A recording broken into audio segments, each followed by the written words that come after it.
안녕하세요. 사사의 사람 사는 이야기 오늘의 사연입니다. 안녕하세요. 저는 60세 김선이라고 합니다. 자식을 겉을 낳지 속을 낳는 건 아니라는 말이 있죠.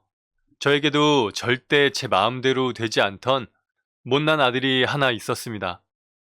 그렇다고 판검사나 의사가 되길 바라는 것도 아닌데 말이죠. 오늘 여러분께 그 아들 얘기를 해보려고 합니다. 아들 진혁이는 어려서부터 좀 비정한 데가 있었습니다. 사람의 감정을 잘 이해하지 못하는 것 같달까요?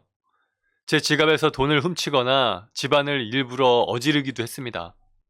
혹시 애정이 부족해서 관심을 받고 싶어 그러나 해서 제가 할 수 있는 건 다 시도해봤지만 아들은 자꾸만 엇나가는 것 같았어요. 남편도 저는 할 만큼 했다며 더 불량해지지만 않게 잡아주기만 하자고 할 정도였죠. 그런 아들이 28살에 결혼을 했습니다. 며느리는 아들보다 3살 어렸죠. 여유로운 집안에서 자랐다는 며느리는 순하게 생겨서는 어머니 어머니 하며 저를 잘 따랐습니다. 어린 나이에도 요리도 잘하고 예의도 발라서 우리 아들놈하고 영 딴판이었어요. 하루는 며느리가 저희 집에 왔다가 테이블 위에서 편지를 발견하고는 이게 뭐냐기에 제가 후원하고 있는 아이가 써준 편지라고 했습니다. 저는 많지는 않지만 보육원에 일정 금액을 후원도 하고 한 아이와 결연 후원도 하고 있었거든요. 며느리는 그 얘기를 듣더니 너무 좋은 일 하신다며 감동을 받은 것 같았습니다. 그리고 몇 주 뒤 꽤 큰 돈을 내밀면서 이 돈도 후원에 보태달라고까지 말하더군요. 천여쩍 모은 돈이라면서 어머니 정말 훌륭한 일 하시는데 보탬이 되고 싶다며 본받겠다고까지 했죠. 물론 남에게 칭찬받으려고 해온 일은 아니지만 뭐하러 그런 돈을 아까운 짓을 하느냐고 늘 핀잔을 주던 아들과 비교되는 며느리는 참 예뻤습니다. 그런 며느리는 일하느라 바쁜 와중에도 한 달에 한두 번씩 우리 집에 꼬박꼬박 들러 입안에 혀처럼 굴더군요. 그러다가 결혼하고 1년이 못 돼서 며느리가 임신을 했습니다. 저와 남편은 뛸 듯이 기뻐했지만 정작 아들은 떨떠름한 표정이더군요.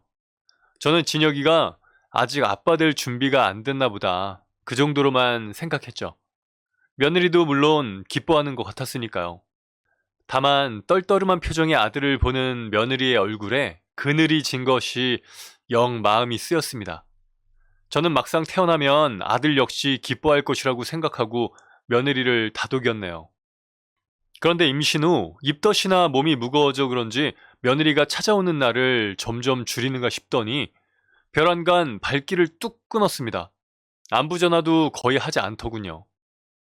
전에는 저도 종종 전화를 했었지만 며느리의 갑작스럽게 달라진 태도가 신경 쓰였고 그간 너무 며느리를 주책 없이 부담을 줬나 싶은 생각에 저도 연락을 거의 하지 않았죠. 그러던 어느 날 한밤중에 며느리에게서 전화가 왔습니다. 잠결에 눈도 제대로 못 뜨고 전화를 받아보니 며느리가 세상이 무너진 듯 서럽게 울고 있더군요. 아들이 며칠째 집에 안 들어온다고 했습니다. 그리고 자꾸 울면서 말을 하는데 잘 들리지도 않았고 이러다간 홀몸도 아닌데 애 큰일 나겠다 싶어 당장 일어나 며느리에게 달려갔습니다. 며느리는 벌써 꽤 많이 불러온 배를 안고서 눈가가 빨개져서는 아직도 눈물을 그치지 못하고 있었더군요. 게다가 얼굴이 반쪽이 되어 있었습니다. 임신도 했는데 어찌나 마음고생을 했는지 입덧이 심한 건지 저는 너무 놀라서 무슨 일이 있었느냐 물어보았죠. 우는 며느리를 잘 달래서 이야기를 들어보니 글쎄 진혁이가 바람이 났다고 합니다. 결혼하고 얼마 지나지 않아서 바람을 피운다는 사실을 알았다고 했는데 하필 이혼을 고민하던 차에 몸이 이상해서 병원에 가보니 임신이라고 했다고요. 아이는 생겼지 남편은 바람나서 집에 잘 들어오지도 않지 어디다 말도 못하고 혼자서 끙끙거리다가 너무 서러워서 전화를 했다고 합니다. 그간 이혼 걱정 때문에 자주 다니던 시댁에도 못 왔던 모양이었습니다. 어린 것이 얼마나 남편과 또 시부모인 제가 야속했을까요? 며느리의 친정 부모님은 해외에서 사업을 하고 있기에 따로 연락도 못했다고 하더군요. 저는 가엾은 며느리를 안고 눈물을 그치기까지 기다렸고 묽은 죽을 끓여서 상을 차려줬습니다. 며느리는 입덧이 심해서 고생을 한참 했는데 죽은 잘 들어간다며 울던 낯에 웃음을 띄우고 허겁지겁 죽을 먹더군요. 그 모습이 너무 짠해서 보고 있는데 갑자기 아들 녀석이 생각나서 눈앞이 캄캄해졌죠. 앞으로 그 몹쓸 자식을 어떻게 해야 하는지 정말 막막했습니다. 다음날 아침 아들에게 전화를 해보니 또 틱틱거리면서 지금 만나는 여자는 그냥 잠깐 만나는 거라고 곧 정리할 거라고 대충 둘러대더니 전화를 끊더군요. 아들도 이혼할 생각은 없는 것 같았습니다. 저는 장을 봐서 며느리가 좀 먹을 만한 부드럽고 영양가 많은 음식들 위주로 냉장고를 채워두고 죽도 한가득 끓여두었습니다. 그리고는 오랜만에 며느리와 도란도란 이야기를 나누며 시간을 보내고 집에 돌아왔네요. 그로부터 며칠 뒤 아들이 돌아왔다는 연락을 받았습니다. 그 여자를 만나는지 안 만나는지 아들과 며느리는 그냥 별말 없이 사는 눈치였죠. 그날 이후부터는 가끔 며느리와 전화를 주고받았는데 목소리가 한결 밝아진 모습이었어요. 그냥 잠깐 실수라고 생각하고 넘어가기로 했다더군요. 아무래도 아이를 아빠 없는 아이로 만들고 싶지 않다는 며느리를 볼 낯이 없더군요. 그런 힘든 결단을 내려준 며느리에게 너무나 고마웠죠. 그렇게 몇 달 뒤 며느리는 건강한 손주를 낳았고 아들과도 사이가 괜찮아졌는지 함께 손주를 데리고 우리 집에 오기도 했습니다. 며느리는 전처럼 밝게 웃었지만 분위기상 아들과는 대화를 거의 하지 않는 것 같았죠. 그 모습을 보고 있자니 저 역시 가슴이 답답해서 몰래 한숨을 쉬는 게 버릇이 될 정도였습니다. 며느리를 보며 저 가엾은 것을 어떻게 하나 하는 생각에 속만 태웠죠. 저는 며느리가 좋아하는 반찬도 많이 해주고 며느리가 만드는 방법을 알려달라고 하는 요리도 가르쳐주면서 저라도 며느리에게 잘하고 친딸처럼 대하려고 했습니다. 그것이 자식을 저렇게 키워 장가 보낸 어미의 속죄라도 되길 바라면서 말이죠. 그렇게 별일 없이 지내는 줄 알았던 어느 날 온 가족이 모인 자리에서 며느리가 갑작스럽게 이혼 통보를 했습니다. 아들도 이미 알고 있는지 놀라는 눈치가 아니더군요. 진혁 씨가 전에 만났던 그 여자와 아직도 만나고 있어요. 버는 족족 그 여자에게 다 갖다 바치고 있기 때문에 생활비도 못 받은 지 오래예요. 게다가 그 여자와 사업을 한답시고 다니던 회사도 그만두고 제가 관리하던 적금도 깨버렸어요. 지금까지 아빠 없는 아이 만들고 싶지 않아서 꾹 참았는데 이제 저도 한계가 온 것 같아요, 어머님. 그냥 아빠 없는 셈 치고 아이를 혼자 키울래요. 며느리는 매우 단호하게 말했습니다. 그리고 우리 부부를 보며 죄송하지만 손주는 직접 키우겠다고 고개를 숙였죠. 남편은 바로 아들에게 호통을 쳤지만 아들은 외면했고 저는 퍽퍽 소리 나게 아들의 등짝을 때리며 잡았습니다. 온 집안이 발칵 뒤집힌 거죠. 조마조마하며 지내기는 했지만 정작 그 순간이 되자 아들에 대한 원망이 걷잡을 수 없이 커지더군요. 정말 아들을 저 따위로 키운 제가 죄인일 뿐 며느리에게 손이 발휘되도록 빌어도 할 말이 없었죠. 손주가 한순간에 애비 없는 자식이 될 걸 생각하니 정말 가슴이 답답하더군요. 손주가 한순간에 애비 없는 자식이 될 걸 생각하니 정말 가슴이 답답하더군요. 하지만 그렇다고 며느리에게 이혼하지 말아달라고 잡을 수도 없었죠. 결국 일이 이렇게 됐으니 아무리 마음이 안 좋아도 어쩔 수가 없었습니다. 며느리는 아들과 빠르게 이혼 절차를 밟았고 아들은 아예 그 여자랑 사는지 저와 남편에게도 연락을 끊어버렸습니다. 저는 아들도 며느리도 손주도 잃어버린 것이었죠. 밤마다 너무 마음이 허해서 가슴을 두드렸습니다. 자식 교육 하나 잘못 시켜서 이렇게 나이 들어도 고통을 받는구나 싶어서 후회를 얼마나 했는지 몰라요. 결혼해서 제 가정 하나 지키지도 못하고 아들은 낳아놓고 책임도 안 지는 배은망덕한 아들 녀석은 둘째 치더라도 정스럽게 굴던 며느리가 참 보고 싶었습니다. 하지만 면목이 없으니 따로 연락하기는 힘들더군요. 그런데 며느리와 연락할 기회가 생겼습니다. 장을 보고 집에 가고 있는데 갑자기 웬 오토바이가 달려오더니 저를 친 것이죠. 다행히 크게 다친 건 아니었지만 다리를 좀 다쳐서 한동안 병원 신세를 져야 했어요. 남편도 일을 하는 사람이라 병원에 계속 있어주지는 못했죠. 그렇게 혼자 처량하게 누워있는데 며느리에게서 전화가 왔습니다. 화면을 보고 놀라서 전화를 받아보니 며느리는 이혼 전과 다르지 않은 상냥한 목소리로 잘 지내시는지 안부를 묻더군요.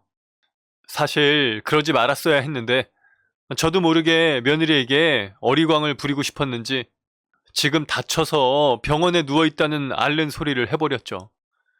그랬더니 정말 며느리가 바람처럼 달려왔습니다. 며느리는 화들짝 놀란 얼굴로 와서는 어쩌다 이렇게 됐느냐며 저를 걱정했고, 그날부터 병원에 수시로 찾아와 과일도 깎아주고 화장실에 갈 때도 부축해 주었습니다. 같은 병실 사람들은 며느리가 아니고 딸인 줄 알 정도였어요. 불편한 사이가 됐는데도 예전처럼 저를 대해주는 며느리가 너무나 고마웠습니다. 그리고 혹시나 싶어서 아들에게 전화를 해보니 역시나 받질 않더군요. 저는 그렇게 드나드는 며느리가 반가운 한편 그런 호강을 받을 낯이 없었죠. 그래서 그날 역시 찾아와 저를 챙기는 며느리에게 물었습니다. 진혁이가 몹쓸 짓을 해서 이혼하고 너 혼자 힘들게 아이 키우고 있는데 왜 병원까지 와서 이 고생이야. 어머니가 널 볼 낯이 없구나. 미안하다 수연아. 그랬더니 며느리가 울면서 자기는 전부터 제가 친엄마 같았다고 하더군요. 어머니, 제가 처음부터 진혁 씨랑 헤어지지 못한 이유가 어머니였어요. 어머니는 저한테 친엄마였거든요. 저 진혁 씨랑 이혼은 했지만 어머니랑은 가끔 연락하고 만나면서 지내고 싶어요. 나도 수연이 네가 딸 같다 생각하며 지냈지만 그래도 사돈댁 들으시면 서운하시겠다. 그 말에 며느리는 친정이 친정 같지 않다면서 며느리가 자란 환경을 이야기하기 시작했습니다.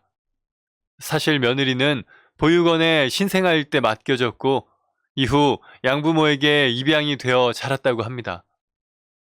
근데 양부모가 며느리를 입양한 후 친딸을 낳았고 며느리와 친딸을 심하게 차별하며 키웠다고 해요.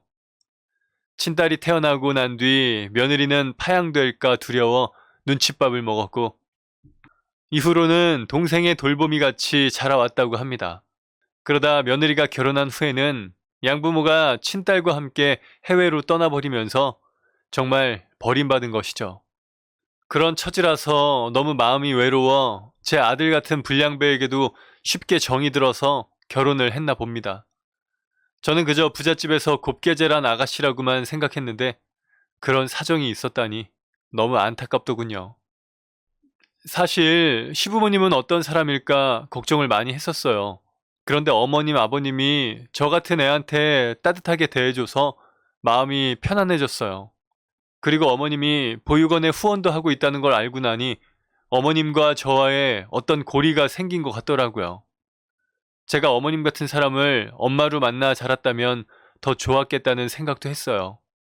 며느리의 속마음을 들으며 저도 너무나 눈물이 났습니다. 사실 제가 보육원에 후원을 시작한 건 다른 이유 때문이 아니었어요.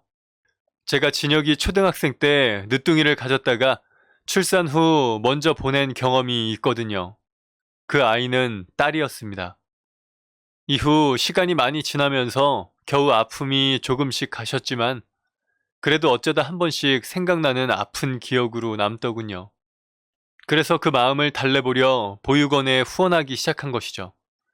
며느리는 제 얘기를 듣더니 저보다 더 크게 울었습니다. 사실 저도 그때부터 쭉 딸을 갖고 싶었던 건지도 모르겠다는 생각이 들더군요. 비록 아들과 이혼은 했지만 며느리와 저는 보통 인연이 아닌 것 같다는 확신이 들었습니다. 며느리가 재혼을 하면 할 수 없지만 그 전까지는 며느리의 친정엄마가 되기로 며느리와 약속을 했죠. 며느리와는 이전처럼 저와 연락하며 지내기로 했네요. 이후에 들은 소식으로 아들은 그 여자와 관계가 틀어졌는지 종적을 감췄습니다. 집에 이상한 우편물이 오는 걸로 봐서는 빚도 상당히 진 모양이더군요. 경찰에게 연락이 온 걸로 봐서는 또 무슨 사고를 친 모양입니다. 남편 역시 아들에게 금전적인 연락이 올까 걱정인지 나중에 손자에게 우리 재산을 물려줄 방안을 찾고 있습니다. 이후 무슨 연락이 있겠지만 아들은 제 인생 살아보라고 놓아주려고요. 천류는 끊어지는 것이 아니라고 하지만 이쯤 되면 꼭 그것도 아니라는 걸 알게 되네요.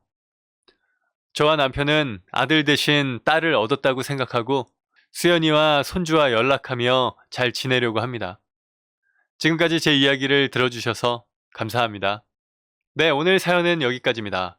사람 사는 이야기의 다른 영상들도 시청 부탁드립니다. 감사합니다.